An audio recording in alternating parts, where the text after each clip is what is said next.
To drive the car. We had a great time with Jace, and we're dropping him off with my mom before we head home.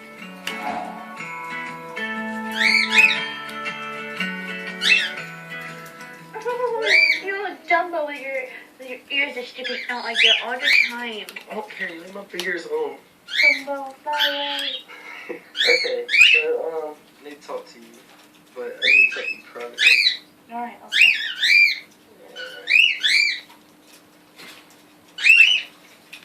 I know you've had your trust issues with me, and I've had mine with you, but we're pretty much over it now. I feel like now that everything that's going on, we're a lot stronger than we were. Yeah, and now that Keeper's gone. Yeah, that too. You should have never came back. I think I needed closure with me and Keeper's relationship, and I needed to think things through, and I realized that Keeper's never gonna change, so I was like, get the fuck out of my house. I couldn't stand it. So, you weirdo. Oh! No! I know, I just love you so much, that's why. Oh, I love you.